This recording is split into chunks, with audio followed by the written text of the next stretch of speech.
aja di rumah. Terus karena kan kebetulan anakku udah mulai sekolah yang kecil, jadi ya ngawasin di online, dampingin. Terus di rumah olahraga udah gitu doang, nggak ada. Paling yang kemana sih, supermarket sama ke toko buah.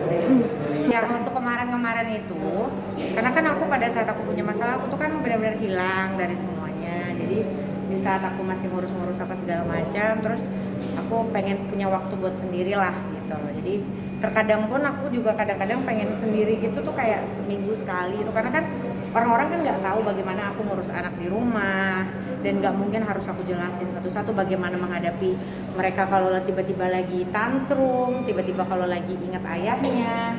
Itu kan aku hadapin sendiri, belum lagi ditambah dengan masalah-masalah yang lain, yang pemberitaan ini itu, sehingga itu manusiawi lah kalau aku pengen oke, cukup dulu, saya pengen keluar gitu loh, kayak gitu. Kalau misalnya bisa jalan-jalan luar negeri, mungkin aku udah terbang kali liburan.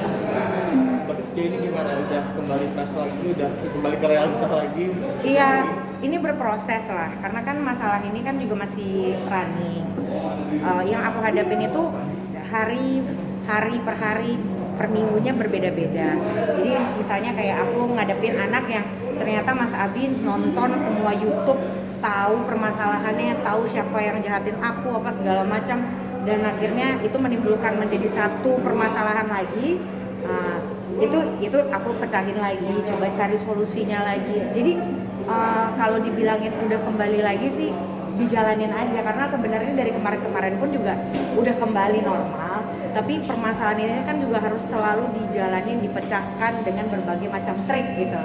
Ya nggak ada masalah, kita semua orang itu hak setiap warga negara mau melaporkan, tapi kan kuat atau tidaknya itu kan polisi yang melihat. Dan aku serasa aku tidak ada menuliskan exactly nama siapa, sehingga kalau misalnya itu terjadi kan ya aku juga bingung juga gitu. Berarti kan dia mendeklar dirinya yang diomongin gitu kan. Aku tidak menyebutkan exactly nama depannya A, ini B gitu belakangnya, kan tidak. Kayak aku cukup sedih sih, maksudnya karena banyak hal-hal yang tidak bisa aku jabarkan di media, karena ini menyangkut privasi. Ada beberapa hal yang privasi yang sebenarnya yang terjadi di luar itu tuh ada andilnya dari keluarga mantan suami.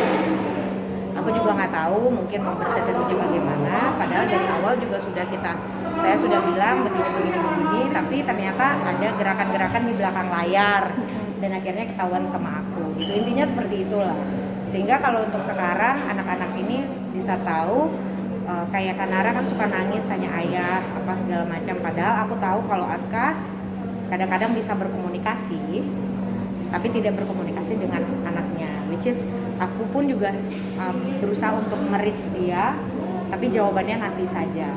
Aku juga nggak ngerti, mungkin memang dilarang untuk berkomunikasi dengan aku supaya mungkin Askanya tetap mengikuti jalur yang diinginkan oleh keluarganya. Itu aja, karena dari awal pun punya permasalahan. Dari awal Januari saya itu tidak bisa diberi kesempatan untuk bertemu dengan Aska, dan itu atas dasar keluarganya yang melarang.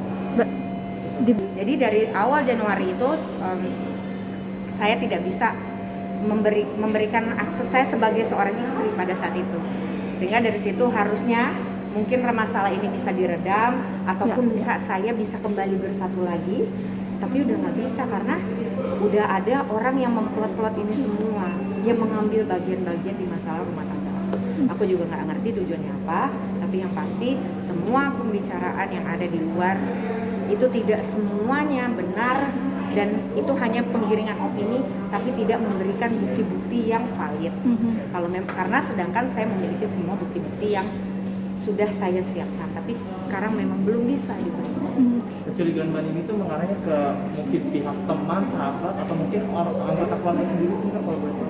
Kalau untuk urusan ada ranah pribadi yang memang aku nggak bisa jelaskan, tapi intinya adalah untuk urusan kayak perceraian ini memang keluarganya inginkan, tapi dibilang kan katanya Aska tidak mau menceraikan saya apa segala macam. Kalau kan saya udah bilang dari awal, kalau memang tidak ingin bercerai, harusnya Aska itu menjalin komunikasi dengan saya.